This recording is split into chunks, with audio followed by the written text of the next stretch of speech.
Hello. Um, if you're with me today, we'll be learning a bit about one of the most simple, basic tidbits on animation, the squash and stretch. So basically, squashing and stretching is supposed to give your animation a sort of realistic feel. I'm going to try and demonstrate that by animating ball bouncing. So first, what I'm going to do is I'm going to create very simple circle. Circle is going to represent your ball, right? Right. The circle represents your ball. It's right here. Now,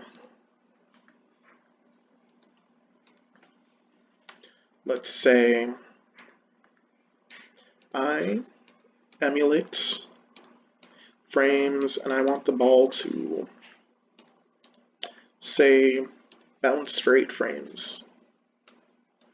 So basically, from frame 1 to frame 8, the ball is going to bounce. It'll return back to this same spot over here at frame 8. But before that, it's going to hit the ground around frame 4 or 6.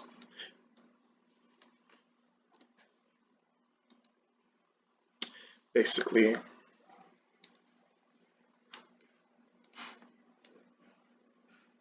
right here. Then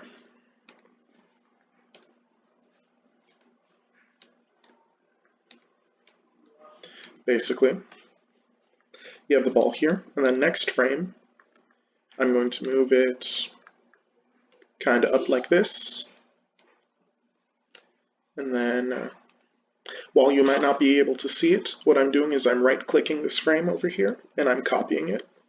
Then I'm going to go to the frame before, and I'm going to paste it. So when I play it, it's going to give this feeling. These two frames, frame number 3 and frame number 5, those are the same. So then the next frame down here will be a little higher up compared to that frame. Right here, I believe. That'll be good. Then you might not see it again, but again, I will copy it and I'll paste it onto frame 6. So then when I play it again, you'll see, yeah, now you see it's starting to emulate what you might see as a normal bounce. Now, last thing, I'm going to create a frame over here, lower it just a bit to give the feeling of acceleration. I'm going to copy it and put it over here. Then you'll see this. There. Now it's sort of like a ball bouncing. But as you see, what it really is, it's just a circle. It's just a circle moving up and down, up and down. That doesn't really feel realistic. Normally, the ball doesn't actually change shape when it drops, but you know it like squishes a little when it hits the ground. So here at frame 4, what I'm going to do is I'm going to do the control button and the letter T, and it lets me create a box that lets me affect the shape.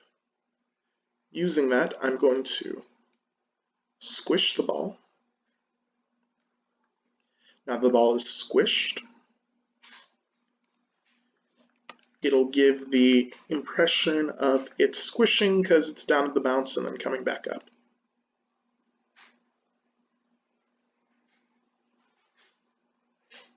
Gives a slight impression, though it doesn't really feel it yet.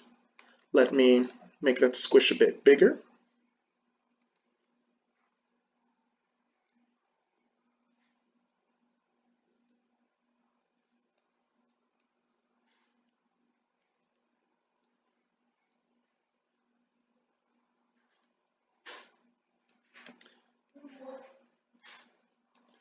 There.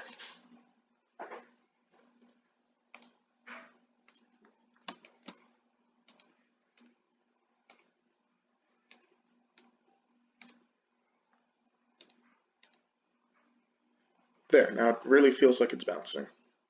But it's not there yet, because while you have this frame here, this frame remains almost relatively unchanged. You might want to change it just a little bit to give off that feeling of it squishing just before it hits the ground and give off that tiny bit of bounciness.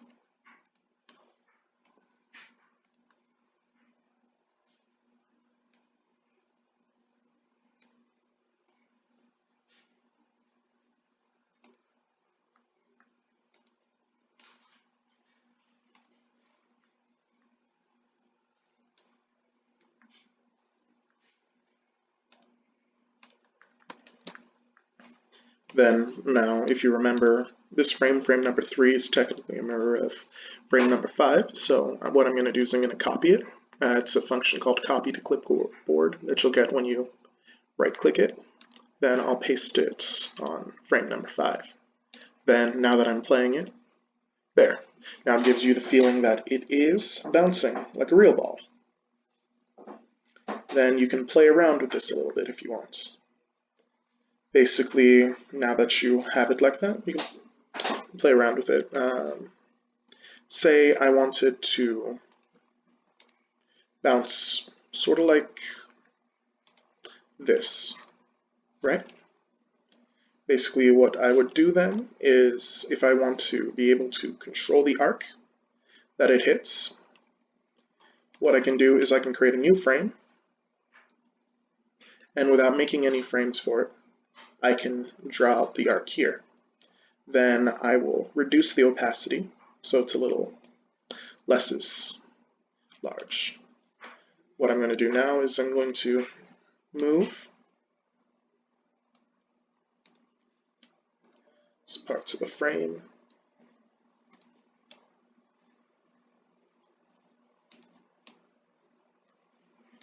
And the ball is going to be here.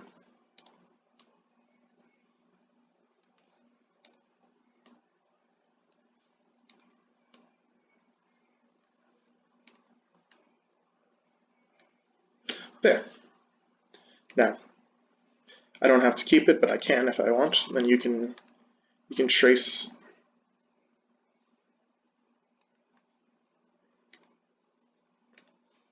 here. Look. Now it looks like a ball's bouncing away. So let's say I remove this background and actually create a background. Let's say they were playing basketball and they moved the ball away. Alrighty, so first I'll have to draw the court. Let's see, for the court we could have, you can use this line tool to make a straight line if you want. But if you don't trust how straight you can make a line, you can use this square tool. The square tool will create the perfect square line for you.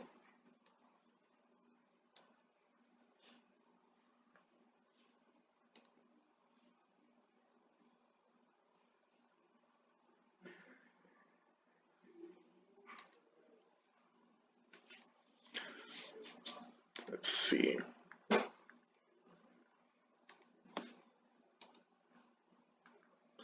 Let's say, since it's a basketball court, ground is orange, so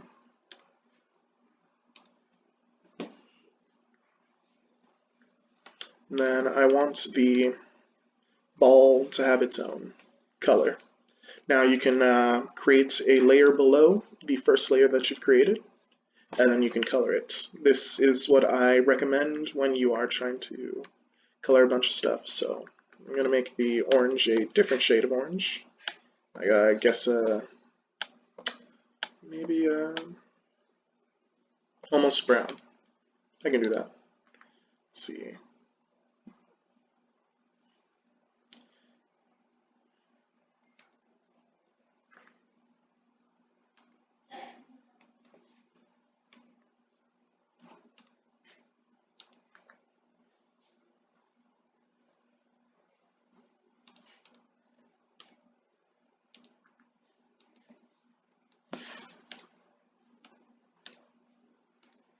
Basically, I'm using this paintbrush tool to just fill it in.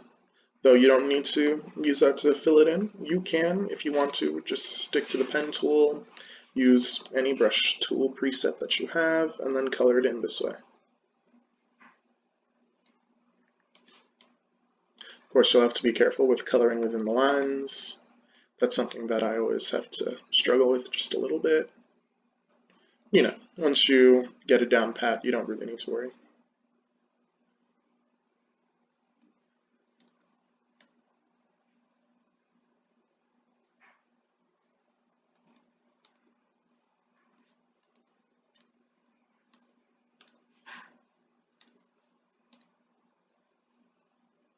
There. Now, if you want to be really fancy for any such reason, that's only once you've created this animation. You can add more things like a bigger background, a shadow for when the ball hits the ground, a shadow for the ball itself, lines to show that the ball is rotating, things like that. Let me try and demonstrate it here. We have balls like this. I'm going to have the ball turn this way. It's going to be turning clockwise.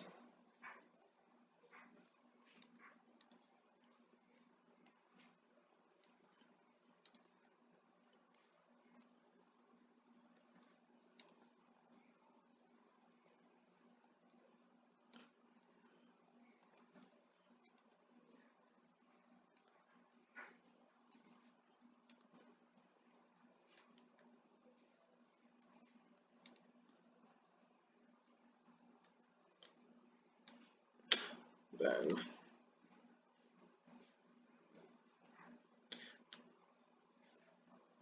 gives off the feeling of weight, depth to the image.